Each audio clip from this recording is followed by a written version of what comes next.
Hola a todos y a todas y bienvenidos a un nuevo episodio de Desde la Atalaya. Como ya sabéis, los que nos seguís, si no nos seguís pues ya estáis tardando y os lo digo ahora mismo, aquí cada episodio es especial por varios motivos. En primer lugar porque toda la gente que nos acompaña, que se sienta aquí en el sofá de invitados, se dedica a cosas muy interesantes, tiene proyectos muy potentes y además tiene mucho que aportar al ámbito que nos ocupa a nosotros, que es la comunicación. Sin embargo, hoy, aunque también, por supuesto, nuestro invitado reunirá todas estas condiciones, este episodio es especial por otros dos motivos. El primero de ellos es que hoy se estrena con nosotros mi compañera Lucía Díaz. ¿Qué tal, Lucía? ¿Cómo estás? Muy bien, muy contenta de poder participar en esta charla.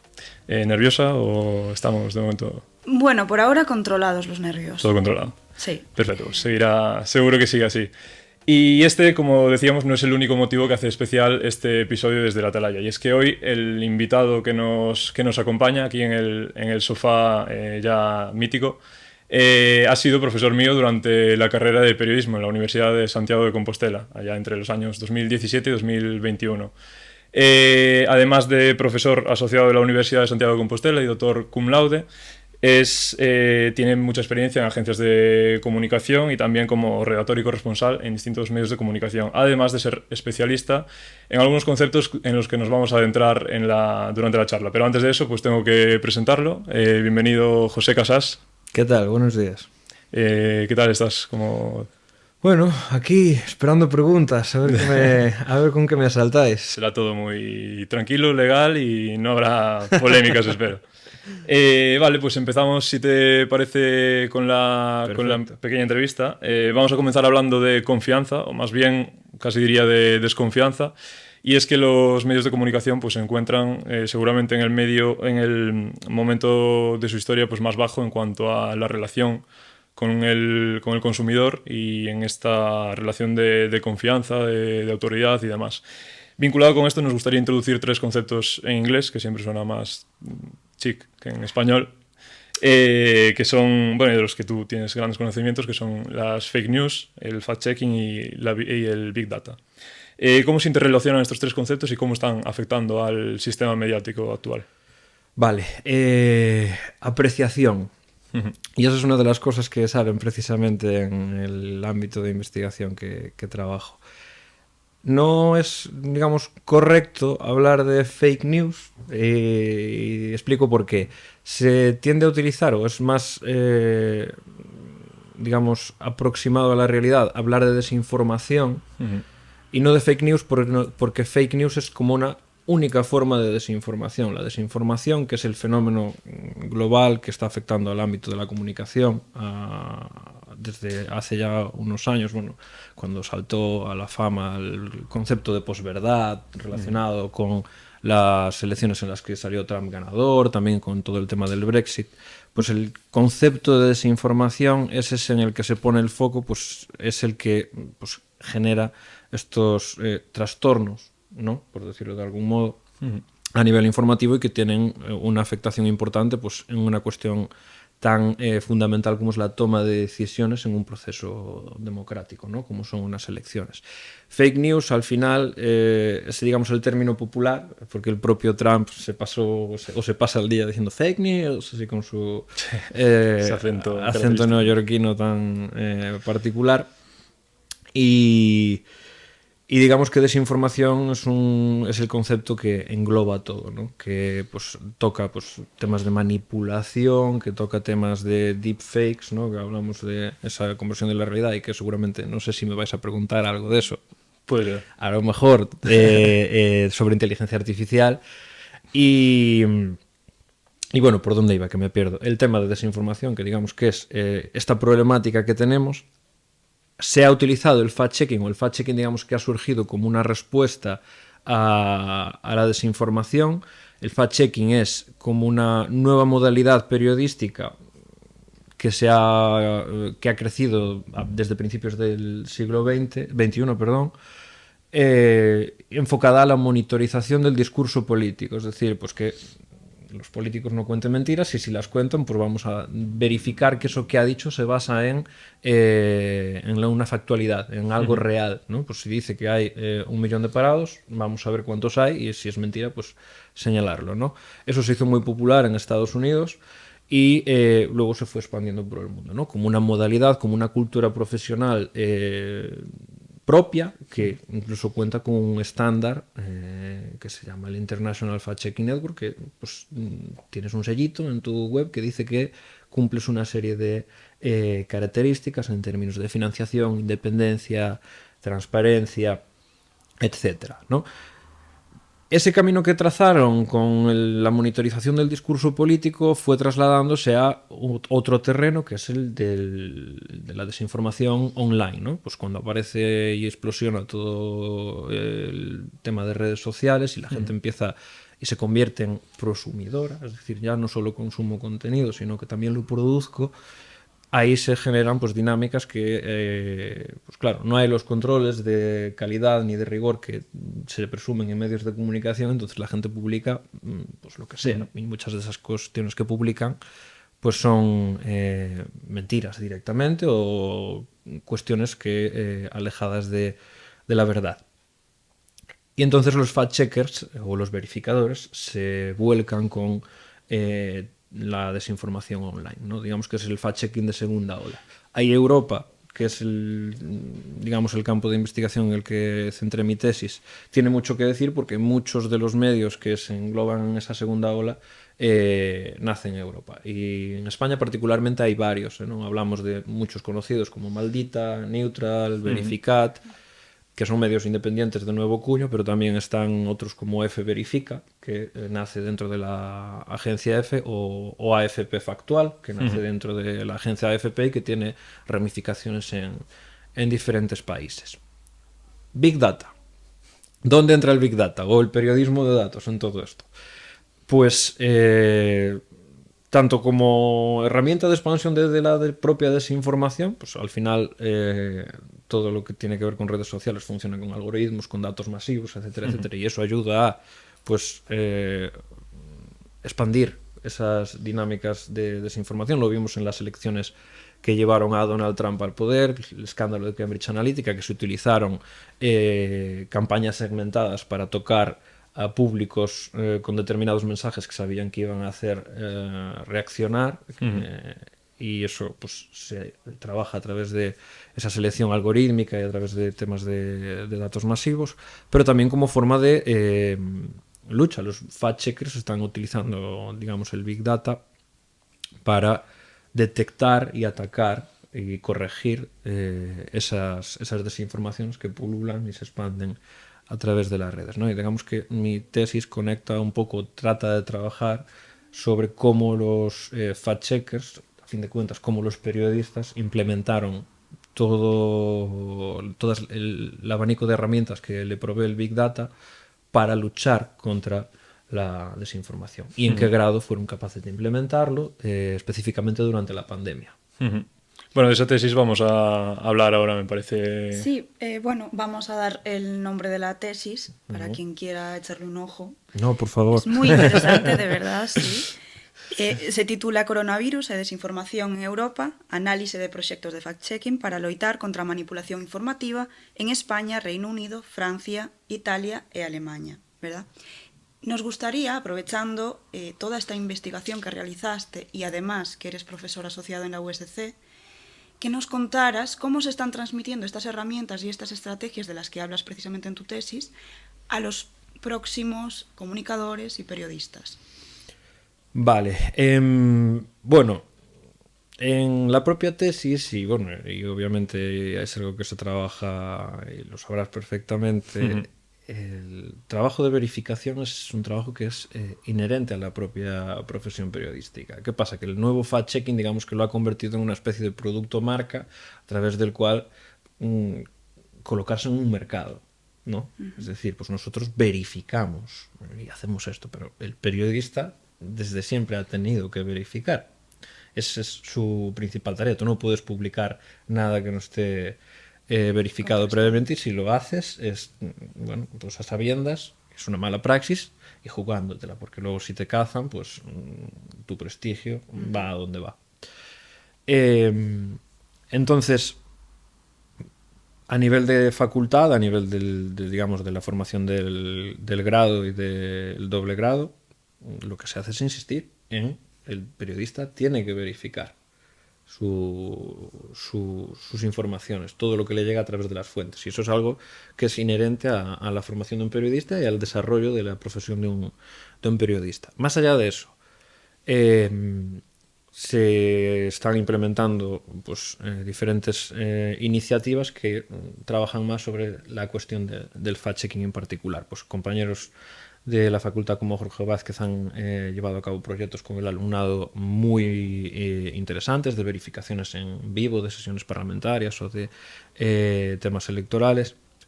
Yo mismo en el curso pasado, hace 2 cursos, perdón, desarrollé un pequeño proyecto de aprendizaje-servicio relacionado con el tema de la verificación, el proyecto FATCOM, en el que pues, trabajábamos las cuestiones específicas del fact-checking y pues ellos hacían un manual y además pues, buscaban también contenido para verificar que se sirviese como ejemplo, ¿no? Y un poco va yendo la cosa por ahí. También hay obviamente muchísima más trabajo sobre qué es la desinformación, cómo atacar eso, porque claro, al mismo tiempo que son alumnos y alumnas, también son consumidores de información y también se manejan en plataformas. Está pasando una cosa, o sea, pasa una cosa curiosa que yo siempre hago la pregunta cuando empiezo el curso. Son alumnos de primero y alumnas de primero. ¿Vosotros qué medios leéis, veis, consumís, etcétera, etcétera, ¿no? ¿O dónde veis las noticias que me traéis aquí? Porque, bueno, siempre hacemos como una especie de clipping, repaso diario de la actualidad, ¿no? Y llaman la atención las respuestas. Al final es... lo vi en Twitter, pero ¿en qué medio? Hay como una dificultad para recordar cuáles son las marcas periodísticas que te han dado una información, ¿no? Están las redes sociales como medio de comunicación. Y se identifica Sí. Twitter se identifica como el medio. Y no es así. Es decir, Twitter al final es una plataforma en la que muchos actores, medios de comunicación o no, vuelcan contenido. No vamos a llamarle información a lo que no es información. Entonces, yo intento insistir mucho también en ese trabajo de, oye, hay una serie de fuentes que son más legítimas que otras. Empezad a fijaros, empezad a pues, tener en cuenta cuáles son las marcas y las puertas a las que tenéis que tocar el día de mañana para trabajar. Y va un poco por ahí. Es decir, al final es también generar conciencia de...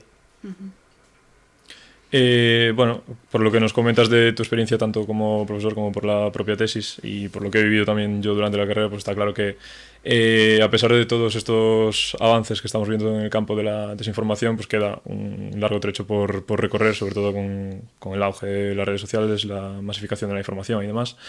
Entonces, en este contexto, ¿cómo consideras que tanto las agencias de comunicación, que es lo que más nos toca a nosotros de cerca, como las propias marcas y empresas deben posicionarse?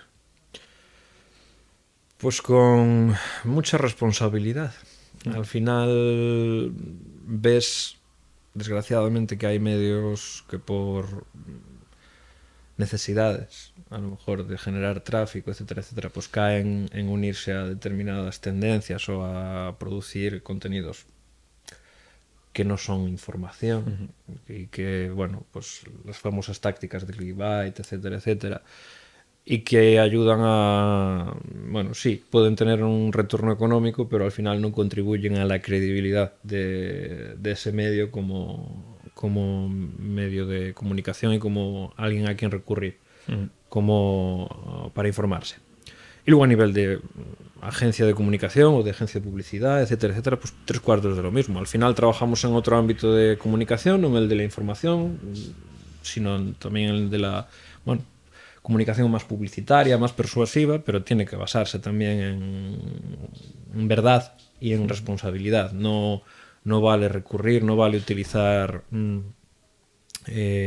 pues determinadas tendencias que puedan ser nocivas para un determinado público, también estar alerta de las cuestiones que se van publicando en las diferentes redes sociales. Yo, por ejemplo, que trabajo mucho en mi día a día con redes sociales, pues suelo estar muy pendiente de las líneas de buenas prácticas que ni ellos mismos se aplican muchas veces, pero bueno, tú como agencia y como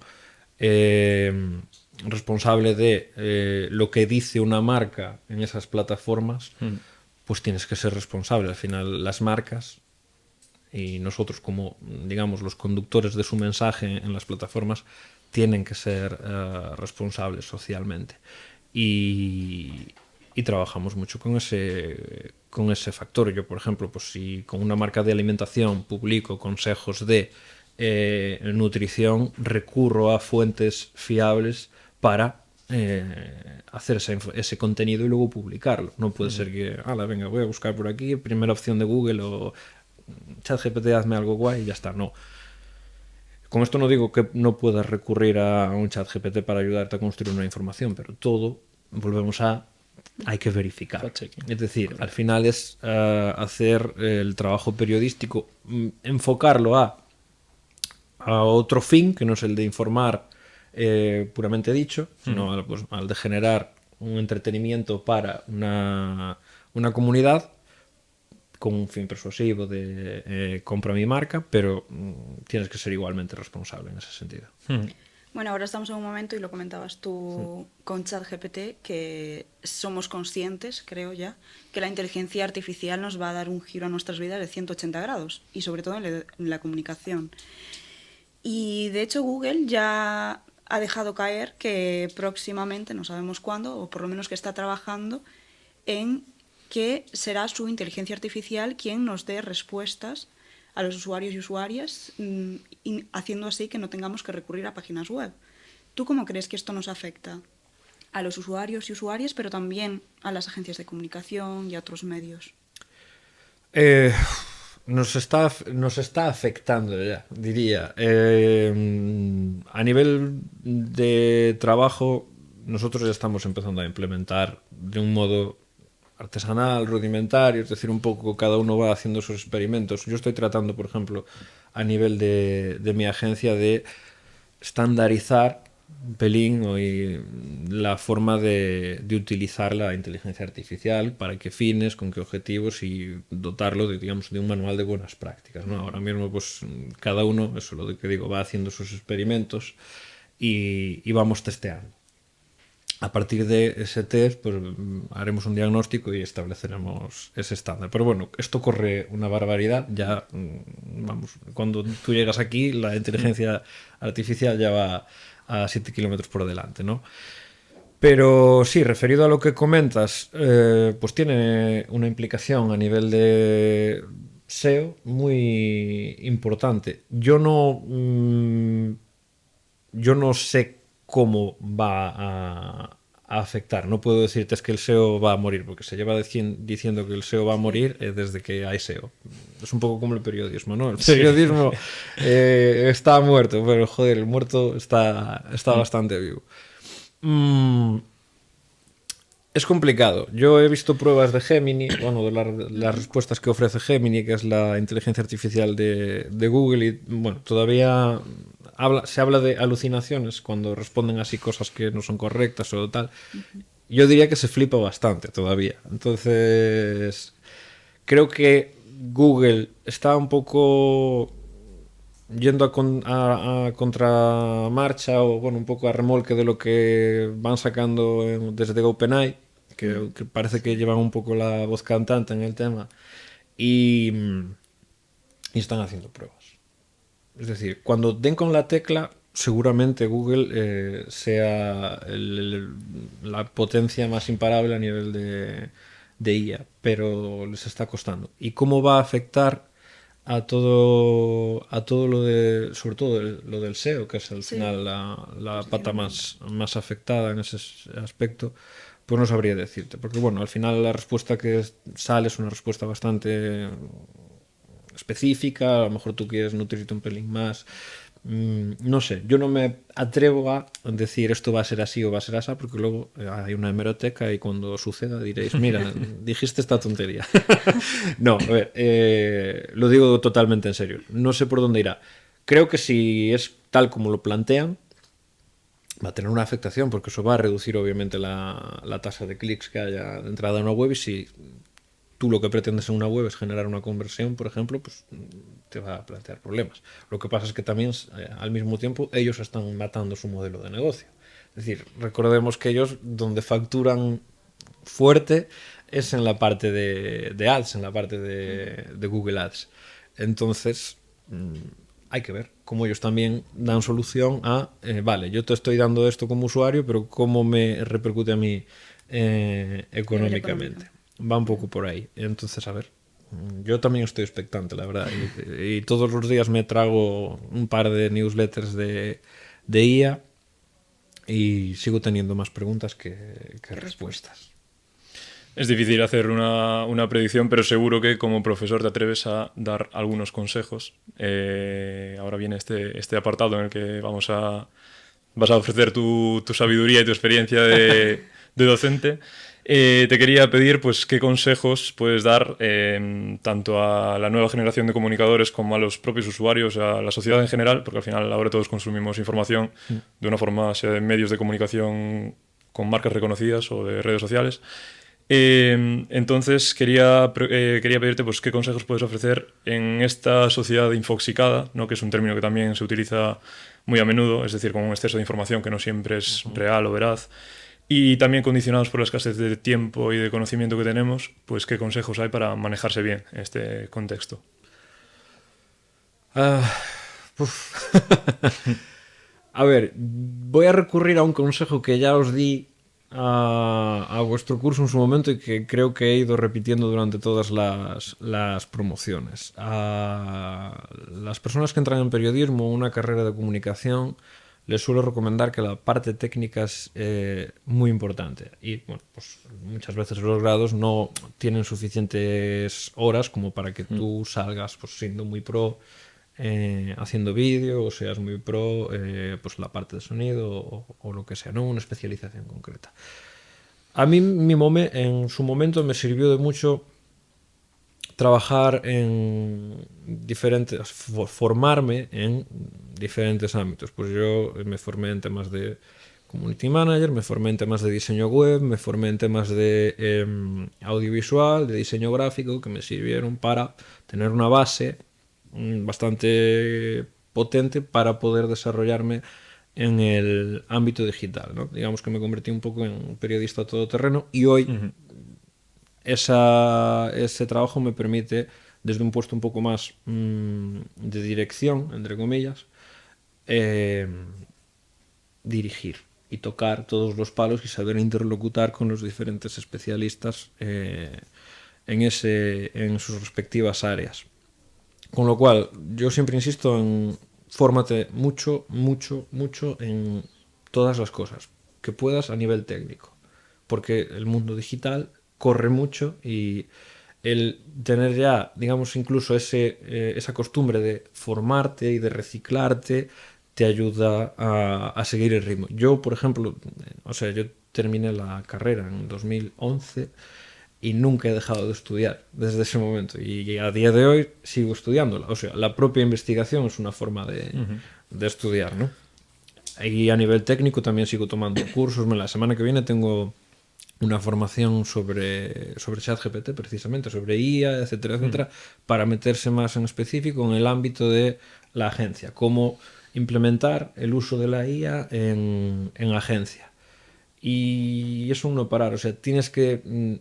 Eso de, vale, he acabado la carrera y ahora ya voy a trabajar y a vivir, eso ya no existe, creo que en ninguna especialidad, pero en comunicación de manera muy destacada eso es así, es decir, tienes que seguir formándote todo el tiempo. Y luego yo diría que la IA es un ámbito fundamental yo estoy viendo que cada vez se implementa más, que aparecen más ámbitos. Cada herramienta que utilizo en mi día a día ya te salta con hemos introducido un módulo de IA para bla bla bla, ¿no? Lo que sea. Es decir, lo va a impregnar todo. La Office del Microsoft 365 ya está el Copilot por ahí funcionando, es decir, el saber interlocutar de una forma avanzada con estas máquinas creo que te va, pues, a dar ciertas ventajas competitivas y que te van a ayudar a nivel profesional. Luego ya la parte que me comentabas de cómo moverte en este mundo de infoxicación, etcétera, etcétera, difícil, porque se devalúa todo un montón. Es decir, yo me canso de ver perfiles de TikTok que generan todo con IA y que, bueno, te pueden llamar la atención en un momento dado, es decir, pues sin ir más lejos. Un perfil que se dedica a hacer las evoluciones de los Pokémon, vaya fricada te estoy contando, pero con muy rollo realista y con una transición muy chula, etcétera, etcétera. ¿No? Bueno, pues son perfiles que van a tener su pico de éxito de 3 semanas y chao.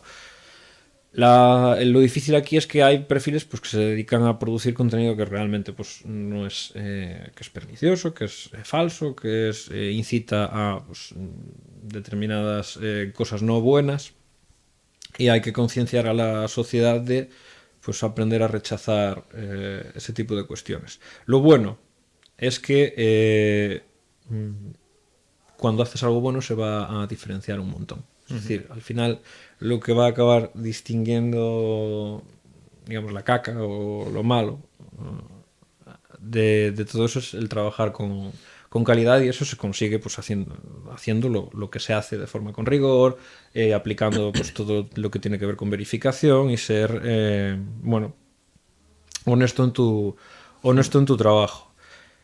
Y creo que también tiene que haber una parte de ser pesados por parte de la gente que trabajamos en comunicación. Yo, por ejemplo, la semana pasada, sin ir más lejos, le empecé a dar la chapa a gente en mi Instagram porque estaban compartiendo en stories, bueno, la típica esta cadena que se comparte en stories, de que no los medios no estaban sacando las caras de las personas a las que estaban juzgando por el presunto asesinato de Samuel, ¿no? Esa story tenía fotos de medios. Es decir, las fotos que publicaban en esa story diciendo que los medios no sacaban las caras de los presuntos agresores eran fotografías de medios. Yo estaba cansado de ver en los telediarios la cara de esas personas, o en el periódico, donde fuese. Entonces, me chocaba un montón como personas que yo considero con cierta conciencia, con un costumbre informativo, una costumbre de informarse de forma regular, estaban compartiendo eso. No sé si a sabiendas de que era mentira, es decir, estaba el impulso emocional, ¿no? Entonces, pues yo me metí, oye, mira, que esto que estás compartiendo es mentira. Y yo creo que si todos, ya no solo las personas que trabajamos en comunicación, si todos un poco hacemos esa reflexión de, vale, puede que sea algo que case con mis emociones o que case con mi ideología o con mi forma de pensar, pero, coño, es que es mentira, ¿no? Entonces no puedo compartirlo. Pero bueno, ahí ya actúan elementos de los sesgos cognitivos que también aparecen en la tesis y que son muy difíciles de cortar, pero bueno, hay que insistir, es que no queda otras. Es que al final, si nada es verdad, solo es verdad mi verdad, y va a ser imposible comunicarse unos con otros. Vale, pues una vez terminada la ronda de preguntas, que creo que nos hemos portado bastante bien, vamos ahora con la última parte de este podcast. Agradecerte y también pedirte a cambio, porque sabes que en Desde Atalaya siempre os pedimos que nos traigáis un detallito para que quedéis aquí en el resto de los podcasts con nosotros, acompañándonos en nuestra estantería de los recuerdos. Entonces, vale. ¿Qué nos has traído tú? A ver, he querido ser más simbólico que materialista, entonces, ¿dónde está mi cámara? ¿Aquí? ¿Tal? Os traigo una pequeña lata para almacenar café, Siempre es útil. Yo creo que soy un gran cafetero, me gusta muchísimo el café, mis amigos me llaman drogodependiente, pero yo creo que el consumo de café está ligado a cualquier profesión de comunicación y es muy importante, y os invito, como buen cafetero, a intentar disfrutar de diferentes variedades de café, a probar diferentes formas de prepararlo. Yo en casa tengo 2 o 3 cafeteras diferentes para ver cómo se prepara, y bueno, quiero transmitiros a los compañeros y compañeras de Atalaya ese gusto por disfrutar del café con una perspectiva un poco más profunda. Y luego, ya dentro, pues, a ver, esto es una chorrada, es una linterna, y quería simbolizar un poco pues todo lo que significa el periodismo y la comunicación, que es un poco alumbrar, ¿no? Dar luz a donde hay oscuridad, y contar y poner, digamos, el relato de lo que hay en el mundo, que al final la humanidad se ha construido a base de contar historias, ¿no? Y bueno, pues eso, que a la luz del fuego pues se contaban historias, y con esta pequeña linterna pues quería simbolizar. Y ya está, son 2 caralladas, pero bueno, espero que os gusten. Sí. Nos encanta. Eso pasará ahora a formar parte de la estantería de los regalos. Si me la dejas por aquí en la mesa, luego le hacemos un sitio. Ahora ya empieza a acumularse los detalles, van pasando las temporadas, y al final pues tenemos que ir haciendo malabares para hacerle un sitio. Pues muchísimas gracias por el detalle, José, y por la visita, evidentemente. Gracias a vosotros, he estado súper cómodo. Súper a gusto, pues nosotros también, y esperamos que nuestros espectadores también lo hayan estado. Por cerrar un poquito el círculo, volvemos a... Bueno, hemos hablado de temas como la confianza, la credibilidad. No sé si nos habremos ganado con este podcast la confianza de vosotros, de los espectadores, pero seguro que con profesionales de la talla de José Casas y muchos más que están por venir, tenemos toda la credibilidad del mundo. Así que nada, con esto nos despedimos, esperamos que os haya gustado y os esperamos en un nuevo episodio de Desde la Atalaya.